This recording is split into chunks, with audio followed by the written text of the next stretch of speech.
Hello and welcome to this edition of Velocity Kinetics. It looks like I haven't moved from the last one, because I haven't. I might have sat up a little bit in my chair, or I might have slouched. I don't know if I've gone anywhere at all.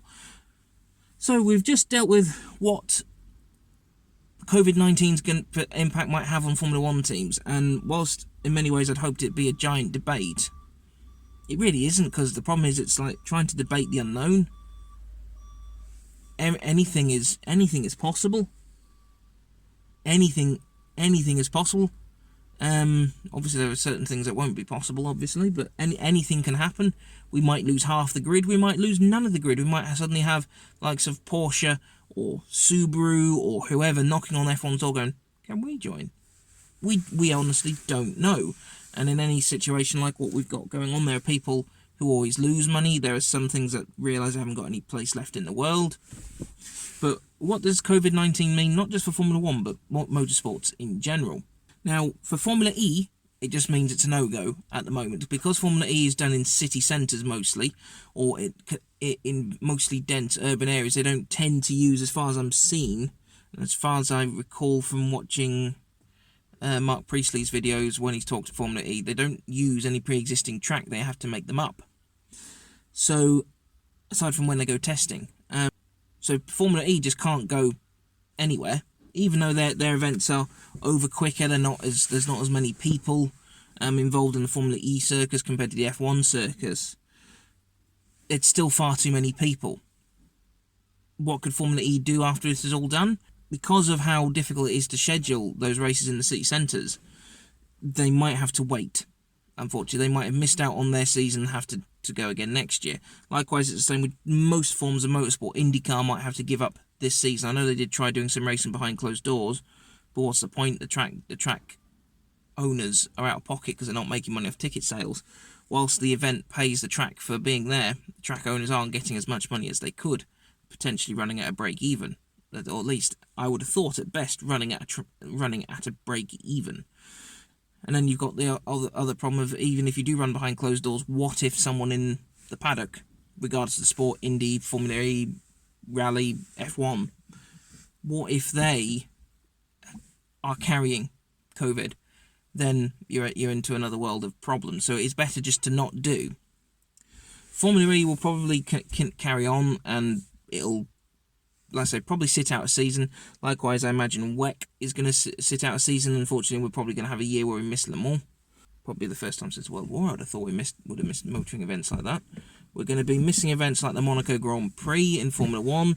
They're not even sure that F1's going to be up and going in September to be able to go to places like Spa. Rallying, whilst it's smaller crews, the problem again is because Rally is even more global than F1, and F1's pretty bloody global, you're putting more people in more positions to be made ill. Or even if you do it all World Rallycross, again you've got the logistics of setting up the events. The other problem is you've then got even more problems with scheduling. Now, a lot of people have always had a go at the FIA anyway about some of its poor scheduling. For years, Le Mans has clashed with an F1 race. It was why the year Nico Hülkenberg went and won with Porsche. It's why that was such a interesting weekend, where especially, never mind the fact that he won, but it was such an interesting week because he could actually go and do it.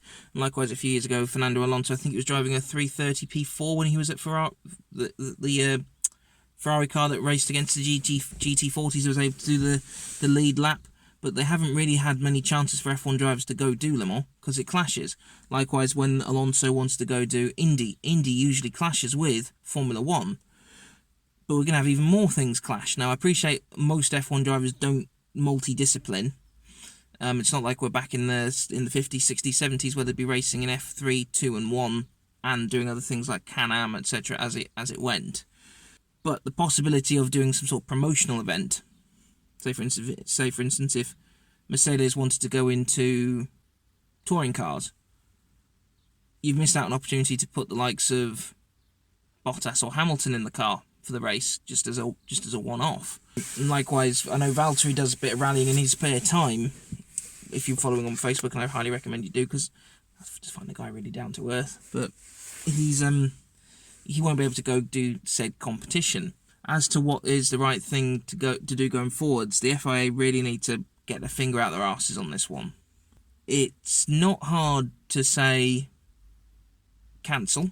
It's one of these annoying things, for me at least, that people find it so easy to say, oh, they'd make that decision.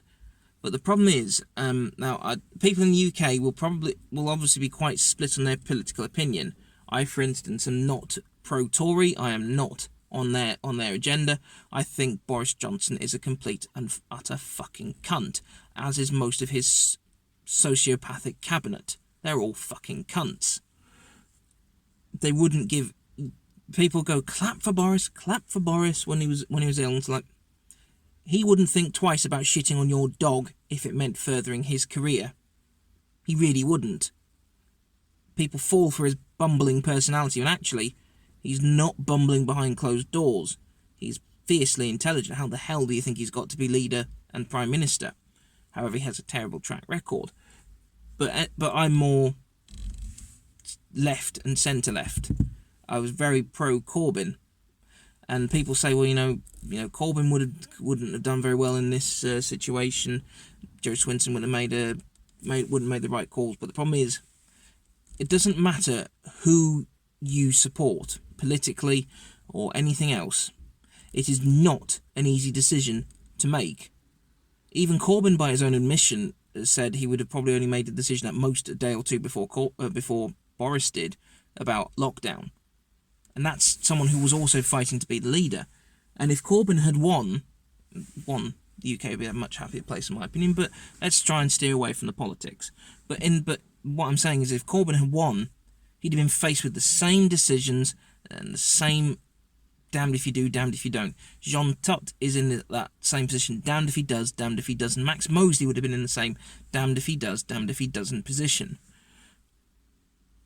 I personally think F1 needs to pull... I think just about every motorsport on the calendar needs to pull its programs for this year. They've just got to say, sorry, we're just, as a precaution, we're just not.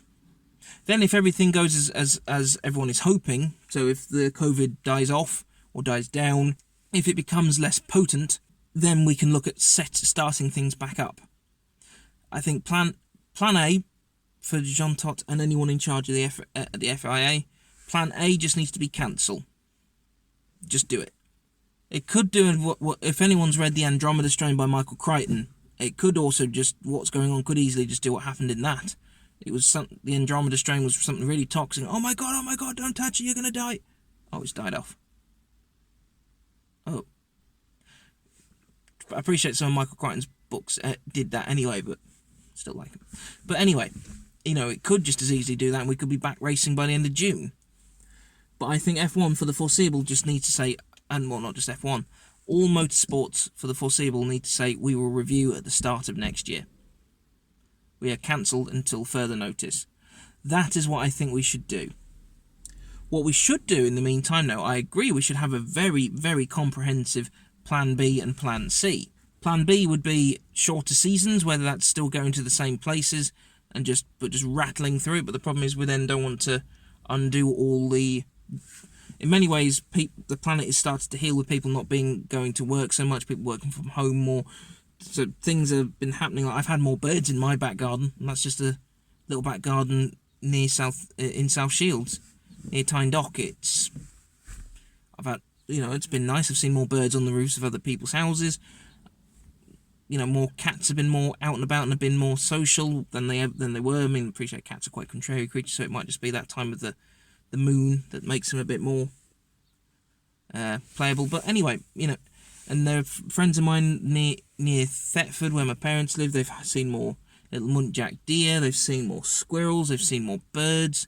They've gotten closer to things. My mum, she's a bit of a twitcher, as in bird watching. She's seen more birds than she has done for a very long time. In many ways, what's going on is brilliant for the planet. But we don't want, at the moment we get the all clear, we don't want to suddenly be like, and burn all the fuel. Because we'll just undo whatever it is we've done. Whether this is purely coincidental or not, I personally think it's not coincidental. I think the improvements are because of people finding ways to work from home. Interesting how many companies, when you've approached the possibility of working from home, they've gone absolutely not, and now suddenly you can. So we'll see. It's important when we get going. We don't burn up all the fuel just to go places. Now we might just have to do things like a European season, especially if Europe gets the all clear. We might have to do a European season. We'll have to be very careful about going to Asia, just in general, because that's where most people believe this is where it's started. I have no idea where it started. I know it's nothing to do with 5G. It's just not. Personally, if you read the symptoms list and what more and more scientists have been saying, I think a lot of us had it as this year's cold, to be honest. So I think most of us have had a dose. But again, that's not the right mentality to have. We've got to think of everyone's safety. But we could just do, most motorsports could probably just do a European season. The likes of Formula E could probably use the smaller layouts at circuits, because if nothing else, they can go, well, that doesn't work. F1, if it does get going, needs to be more experimental. So I think if, say, they can't do a full season but can maybe do 12, 14 races all within Europe. So if you think about it, in the UK, you've got brands they could use. You've got Silverstone, you've got Snetterton. That's just 3 tracks there. You've got Barcelona, you've got Jerez that they could use. You've got Estoril, you've got Baku, you've got Hockenheim, you've got the Nürburgring, you've got Mugello, you've got Imola, you've got Monza, you've got Spa, you've got Magny-Cours, you've got Paul Ricard, and look, that's 15 tracks just off the top of my head. Never mind what places elsewhere we've got. Never mind including the likes of Zandvoort. And there are a couple of other tracks in Portugal that completely escape my mind at the moment. There's a track in Switzerland that could potentially be used, although I don't know if it's got the Grade 1 license. Could even use the Bugatti circuit at Le Mans. There are plenty of Oh, birdie. Sorry, there's a little birdie just in the hedge right by my car. I think he's getting some nesting material. Anyway, F1's got plenty of tracks it can use to get going this year. It's got plenty of tracks it can use in Europe, and whether that means doing it once a week, because you could maybe do Italy in a month, you could do England in a month, you could do that, or you could maybe run some tracks in reverse. There are quite a lot of different ways around getting some racing going. America's got no shortage of racetracks. If America gets the all clear, Formula 1 could even potentially just find itself doing a lot of tracks in America. You've got the likes of Lime Rock Park, you've got Road America, Road Atlanta, Indy, COTA, and that's just 5. Never mind the likes of Las Vegas Motor Speedway, for one, because they all have road courses, so there are quite a few different options that we got. You even got Daytona that could be used. So again, they've got no short. Well, not just Formula 1. All motorsports haven't got a shortage of places they can go. It's just not going for going's sake. The FIA has a responsibility, in my opinion, to help stabilise and avoid any teams dropping off the grid because of COVID. So where was I? The FIA, yes, they've got a responsibility during this time to make sure none of the small teams go under. Because it's not fair. If they do go under, it is not fair that it's because of COVID. It won't be fair because they won't be able to get their sponsorship payments, they won't have been able to get their championship payments, they won't be able to get their attendance payments if their championship pays them for simply attending. There's no reason why they should be penalised in that way. As to how the FIA stop it, well, the FIA should know best as to what to do. Should. Doesn't mean they always do. Now, Formula 1, and I believe Formula E have started testing something as well, where they're doing virtual races, and Formula 1 seems to have gotten quite a bit of popularity because the likes of Max Verstappen do it, Lando Norris do it. By the way, Lando raised, I think it was £400,000 for shaving his head for charity. Bloody well done, mate. Well, I wish it was me, mate, because he seems like he'd be quite a laugh, but anyway. it's a very odd situation for anyone to be found. And like I said earlier in the video, it's not a decision anyone really wants to be put in the position to make. Whilst you might think, oh, well, I'll do it. It's like, yeah, you've not got the business concerns to go along with it. You've not got to worry about income, contracts, because sometimes some of the contracts that are written, they're written so firmly that there's no room for, there's no allowances for error. They can't even redo the event somewhere else. Sometimes it has to be where it is. But barring an act of God, it can't go anywhere else. So it is unbelievable as to what the FIA are going to have to do. They have an obligation, as mentioned, to make sure everyone survives. That's it. They have a bigger obligation to keep everyone safe. Now, I don't just mean those competing. Those of us who want to go to the races, they have to keep us safe too. I'm not going to classify the drivers as anything different, because the drivers ultimately are staff. They can be hired, they can be fired, they can be let go. They can leave of their own volition as well.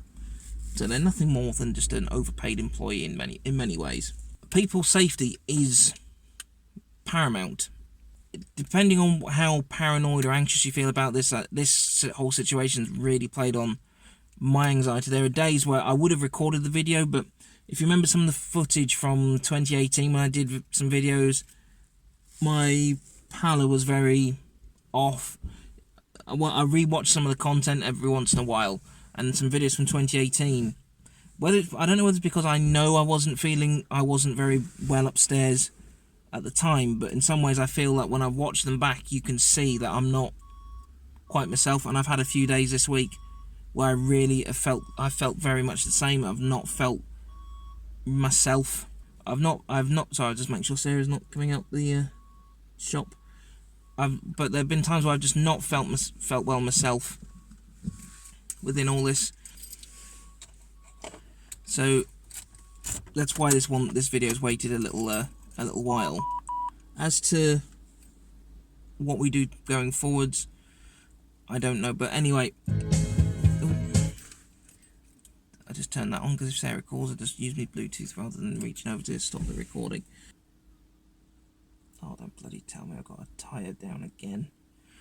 I've got a problem with one of my tyres on my car, keep losing air, and I don't really want to have to replace it, but I'm probably going to have to put 4 new boots on my car some point, well ahead of when it should be. But anyway, FIA have really got to tread lightly and tread carefully. They should not be going just because they have to go. They should only be going because it's safe. Much like any racetrack they go to, they should only be going because the racetrack is a safe one to go to. That's why they give them grade 1 status, so they can go. The wider effect this can have, a lot of F1 teams have gained a lot of kudos recently for making the ventilators that they're needing to treat people with, and particularly Mercedes have gotten a lot of kudos for it. Ferrari have started making parts as well. Williams have been making bits. From McLaren have been making parts. So, you know, there is a lot of F1 engineering going in to sorting this out. But if they're not going to deal with it properly, that is a lot of teams' reputation suddenly gone, and that has that could potentially have a knock-on impact for the teams that have got manufacturer backing. So Mercedes, for one, Honda can't be seen really to be getting involved. Aside from Honda, probably got their own problems at home. I know Japan, I gather that they're having to treat people with using old raincoats because they don't have the PPE. Just think about that. Not sure what's worse, having to use an old Macintosh to treat people with, or not having the gear at all. Unbelievable. But F1 and motorsport and in general find itself in a very prickly situation. And like I said, those of you at home who think, oh, I can make that decision, it's not as simple as that. Put it this way, if it was that simple, it would have happened. It's much like whatever country you're in, when lockdown was initiated, they could always have done it sooner. you're not the one having to initiate it. You're not the one having to deal with the knock-on effects from lockdown. So like I said, whilst Corbyn said he might have put the country in lockdown a couple of days earlier, and that would have been it, he's obviously would have had the same considerations that Boris has had. And then likewise, I can't remember the name of the guy who's in charge of Italy anymore. It's not Berlusconi. I can't remember who the hell he is. But the person in Italy who initiated lockdown, he'll have had a lot of concerns, especially with the likes of what brands like Ferrari and Pagani and Lamborghini bring to the country. Never mind just the fantastic food and tourist destinations. Even Trump would have had, I mean, even in his... I won't make an intelligence joke because there aren't any new ones I can make. I'll just call him a fucking idiot. But even that fucking idiot would have had a lot of things to consider before initiating said lockdown and stopping flights from China. So we'll have to see what happens, but like I say, F1 needs to tread very, very carefully as to what it's going to do next. I keep saying F1 when I mean the FIA. And that's Sarah. So, FIA needs to be careful. It's could very easily go wrong. And we will see you shortly in the next one. I think. I don't know. Maybe. Who knows?